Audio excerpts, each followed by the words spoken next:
Magandang araw mga boss, dito na tayo sa last part ng video. Actually pina-PMS sa akin ni customer itong sasakyan niya dahil nga sa malayo ang biyahe ni customer. Sa Eastern Samar pa. Kaya lang pag angat ko ng hood, hindi naman siya overheat pero hindi normal yung init ng makina. Tinanong ko nga si customer kung gaano ba kalayo yung tinakbo niya. Sabi niya wala pa naman daw 1 kilometro. Kaya sabi ko sa kanya kung itatakbo niya ito ng Eastern Samar, mahalaga na mapalitan yung kulat mo dito sa radiator. Pumayag naman si customer mga boss. Actually kung napanood nyo yung part 3, ito na yung pang-4 na beses na tinanggal ko itong drain plug sa pag-blasting na ginagawa ko dito sa radiator. Na habang naka-start itong makina, sinasalinan ko ng tubig dito sa radiator para continuous yung pagtapo ng tubig hanggang sa yung coolant dito sa radiator matanggal na. At dahil sa malapit ng mapuno ng tubig itong radiator ni customer, ang gagawin ko dyan mga boss, tutuluyan ko naman tanggalin na itong drain plug niya dito sa radiator. Tapos pinaswitch off ko na yung makina niyan para dire-diretso na yung pagtapo ng tubig. Hanggang sa matuyuan na ng tubig dito sa radiator yan mga boss. Dapat pag naglagay ka ng coolant, wala nang tumutulong tubig dito sa radiator mo. Ayan mga boss, wala na talaga siya. Kumbaga mga boss, drain na yan. At dahil nga sa okay na yan, wala nang tumutulong tubig dito sa radiator, pwede mo na ngayon ilagay itong drain plug. Siguraduhin mo lang mga boss, pag ilagay mo itong drain plug niya, nahigpitan mo ng maayos yan para sigurado ka na hindi siya magkaroon ng leak. At pag okay na, pwede na tayong magsali ng coolant.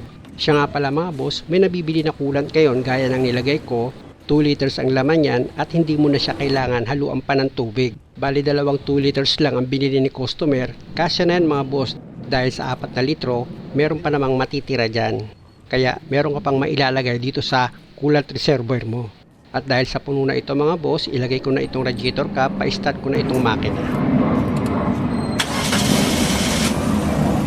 Pag napa-start itong makina mga boss, hayaan nyo lang siyang umaandar. Hanggang sa uminit yung makina at mag-open yung thermostat niya para pumasok yung coolant sa loob ng makina mo. At habang naghihintay ako mag-open yung thermostat niyan, niluwagan ko itong number 10 na bolt dito sa coolant reservoir ni customer. Tatanggalin ko itong bolt mga boss dahil nga sa lilinisan ko itong coolant reservoir ni customer. Pero i-check ko muna itong radiator mga boss, tanggalin ko itong radiator cap niya. Pwede kasing nag-open na yung thermostat at kulang na yung coolant niyan. Iangat ko na itong cap niya mga boss at kung makikita nyo, kulang na nga itong coolant niya. Pero bago yon, tanggalin ko muna itong maliit na hose na nakakonect dito sa radiator, na nakakonect naman itong hose dito sa cap ng coolant reservoir. And mga boss yung inangat ko.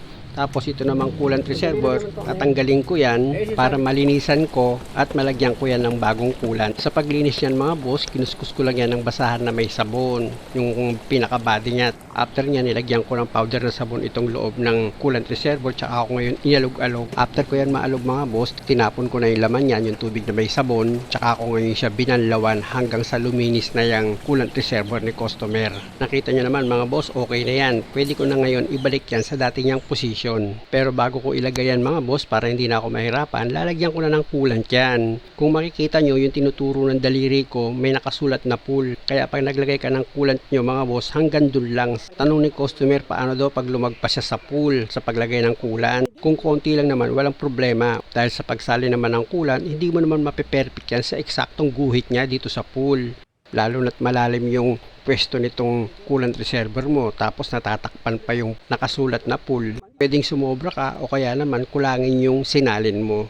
O kaya naman dito sa coolant reservoir mo, yung cap niyan merong nakalagay na hose. Pwede ka mag-base ng sukat ng coolant na ilalagay mo dyan. At dahil sa nailagay ko na sa dati niyang position itong coolant reservoir mga boss, inilagay ko na yung bolt niya na number 10, tsaka ako ngayon siya hinigpitan. Dahil okay na, nilagay ko na itong cap ng coolant reservoir. Isunod ko dyan itong hose papunta naman dito sa radiator. At dahil sa nag-open yung thermostat niyan, tapos yung coolant pumasok sa makina. Kaya mag-add ako dito sa radiator ng coolant. Pag okay na, ilagay ko na itong radiator cap niya. At dahil okay na yan mga boss, pa-start ko na itong makina ni customer. Grabe naman mag-start yun, ayaw bitawan yung susi. Pasok muna ako dito sa loob ng sasakyan ni customer.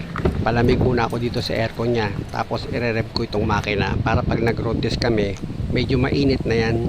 At isa pa, chinek ko na rin kung merong warning light na umilaw dito sa dashboard ni customer. So far mga boss, wala naman. Maliban dito sa handbrake at bukas na pintuan ni customer. At dahil nga sa nakalimang minuto na ako dito sa loob ng sasakyan, medyo nalamigan na ako ng konti, mag-road test naman kami. Tingnan nyo mga boss, kakapain ni customer itong ibabaw ng makina niya kung mainit. Before kasi mga boss, ang init yan. Kahit ako hindi ko mahawakan ng matagal. Nang inangat ko nga itong hood niya nung dumating si customer, akala ko overheat itong makina eh. Pero ayon kay customer, hindi naman daw umilaw yung temperature niya dito sa dashboard. Kaya mag-road test na kami mga boss. Maganda kasi si customer na yung humatol. Mas maganda, medyo matulin tayo. Hindi na nagpapatak ng matuli. Para malaman natin kung mayroong mga problema sa ilalim.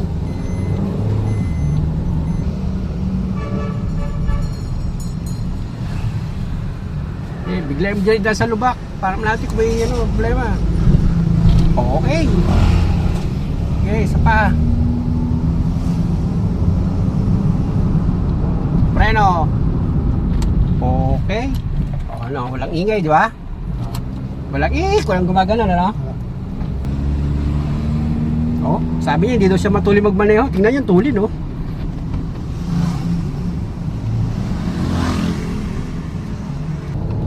Doon tayo, may lubak-lubak doon, bande. So far, wala naman ako na ano eh. Yan, dito malubak dito. Ayun nga eh. Pasinin mo manibela mo kung ano ah. Oh. Yan. Oh. Op, hops. Okay. Okay, good. Wala naman, dahan-dahan lang, mataas masyado yan. Baka tumama naman. Tatalon tayo. Pwede na tayo rito. Okay, balik na tayo dyan. Ikaw talaga. Hindi daw siya kaskasero. Bagay, siya naman yung may-ari, wala tayong problema dyan.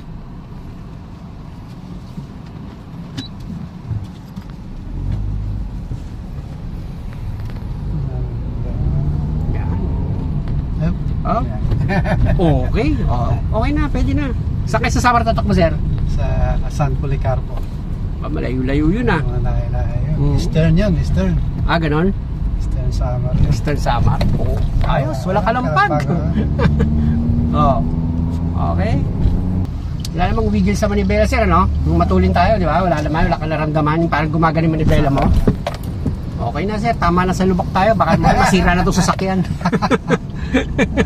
Sobra na, alalay na. Balik tayo sa normal na pagdadrive.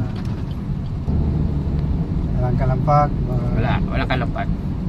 Malayo din ito tinakbo namin ni customer mga boss. Nakadalawang balik kami dito para malaman ko kung mag-iinit pa itong makina. At sa kondisyon naman ang takbo ng makina mga boss, para sa akin okay naman siya. Yung preno naman ito okay na, wala na siyang paninikit. Sa pang-ilalim naman ito mga boss, ng chinek up ko, okay naman, wala naman siyang problema. At nung ni-road test nga namin, wala naman akong narinig na kalampag kahit lagutok. Kaya balik ako sa pag-check up dito sa makina ni customer para malaman ko kung nag-normal na yung init ng makina niya. Kaya nga sinadya kong habaan yung pag-road test namin para pag hinawakan ko itong makina, dapat hindi ako mapaso. Yung before kasi na simulan ko gawin ito mga boss, nung hinawakan ko yung makina, napaso ako sa sobrang init eh. Tsaka yung pagbukas ko ng hood, grabe yung init niya. Pero ngayon mga boss, nang inangat ko itong hood, wala akong maramdaman na init. At pag hinawakan ko itong makina, kung makikita nyo kahit patagal, pwede. Galing pa kami sa biyahe niyan. Tapos itong radiator hose mga boss, pisilin ko yan. Kung makikita nyo, malambot siya pag pinipisil. Ibig sabihin yan mga boss, wala siyang pressure. Tanggalin ko itong radiator cap niya. Para pag nagbawas pa yan ng coolant, syempre naman magdadagdag ako. Nagkulang nga ito mga boss, pero konti na lang yan. At dito sa 4 na litro na coolant, meron pang natirang kaunti yan mga boss. Mga tansya ko mga 1/8 pa yung natira.